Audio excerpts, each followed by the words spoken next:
Hey everyone, Jay Carpenter, Fahrenheit Advisors.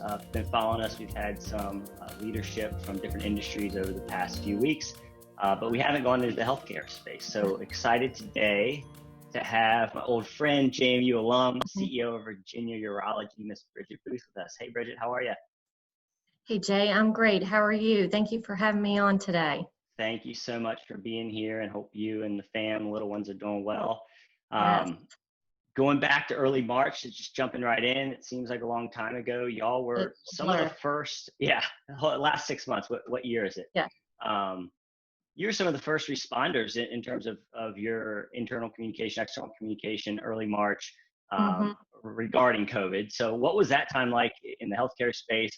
What did you do aside from obviously the legal precautions? What else did you and your team do? Absolutely. I have to first preface that March, just in general, was a blur. I was actually out on maternity leave myself, so I'm incredibly fortunate to have a very strong leadership team who were already at the helm in my absence. I already knew things were going incredibly well.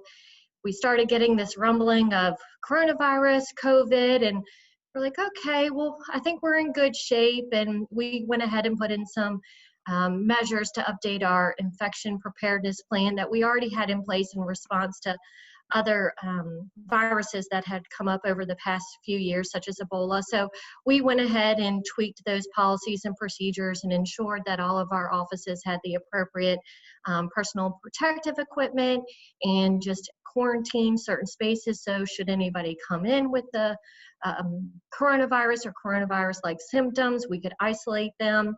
So we felt initially we had a pretty good handle on things, and I felt confident in the direction that the team was taking.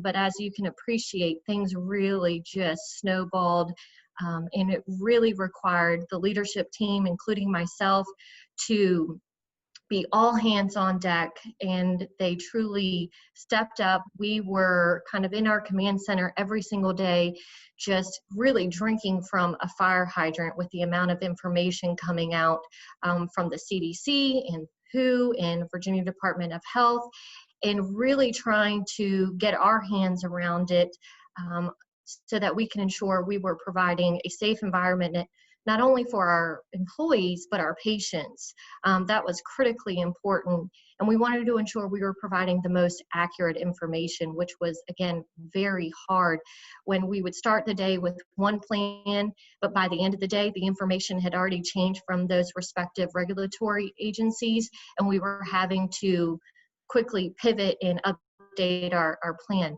I think that was very challenging, and just ensuring that we had appropriate communication in place to not only our employees, but our patients was really important. And we were really upfront and honest with our employees and saying, we don't know exactly what's going on, or we don't have a plan for this, but we have a great organization. We were able to solicit a lot of feedback from the boots on the ground on what was working, what was not working, and really modify the plan on the fly.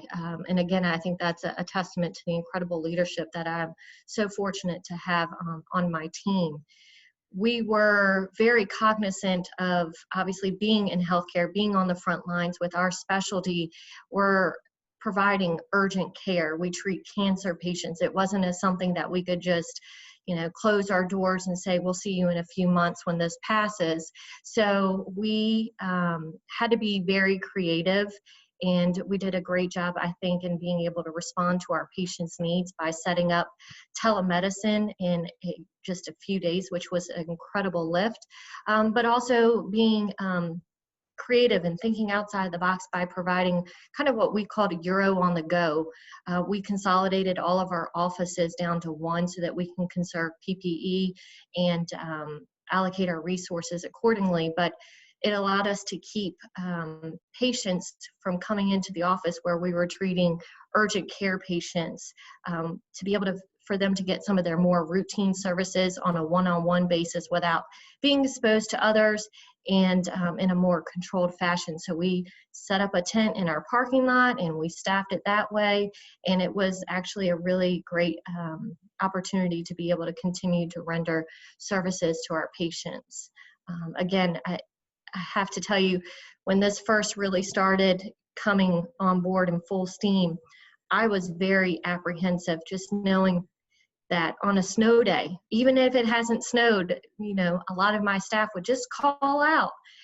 But to see every day and knowing that many of them were so scared to come in, not knowing what to expect or what they were going to be taking home to their loved ones, they came every single day and showed up. And I can tell you just what incredible feeling that was, that they knew that they were here for a reason, and that was to take care of our patients, and they rose to the occasion, and I'm incredibly proud of them.